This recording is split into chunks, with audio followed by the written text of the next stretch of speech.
Sveiki žvejai, šiandien parodysiu, kaip aš gaminu namuose pavadėlius. Juos pasidaryti tikrai lengva. Dabar pasidarau pavadėlį maždaug per 30 sekundžių. Išeina daug pigiau, nes patys žino, dabar pavadėlio kaina sviruoja čiut ne apie 1 euras. O būna taip, kad netgi po vieno lydeko skibimo jį reikia paprasčiausiai tiesiog išmesti. Tai gerai, pradėsiu. Ko jums reikės? Jums reikės pačios velos. Aš naudoju Drenant 5,4 kg.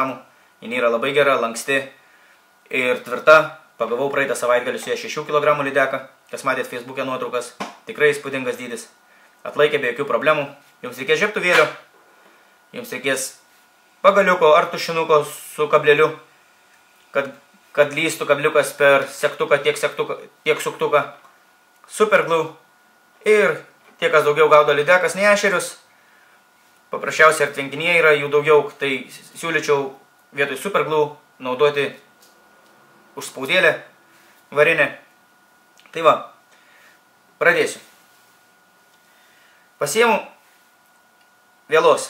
Tikrai nedaugiau 15 cm, nes jums ir nereikia, paprasčiausiai per mano gaudimo metus man nebuvo taip, kad lydeką nukastų per valą.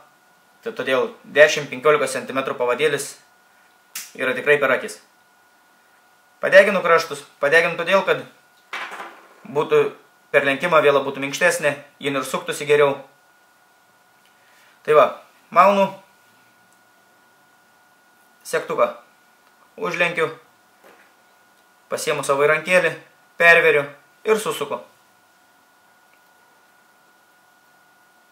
Suku suspausdamas pirštais, kol nejaučiu, kad suktis baigėsi.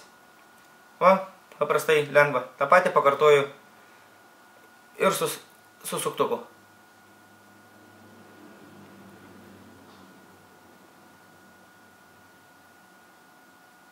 Perveriu, užlenkiu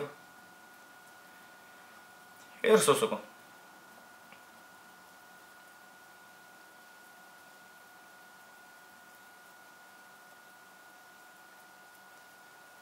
Nu va, galima sakyti, pavadėlis kaip ir baigtas. Jeigu gaudot vien ešerius, rekomenduočiau tik superglue sutepti galiukus, palaukti, kol išdžius ir galima naudoti. O kas naudojas, kaip sakiau, daugiau lydekas gaudo, tai paprasčiausiai užverkit, prieš susukdami užverkit du užspaudukus, suspauskite vienam galę, užsukat kitą galą, užspaudžiat kitam galę. Ką norėjau dar pasakyti?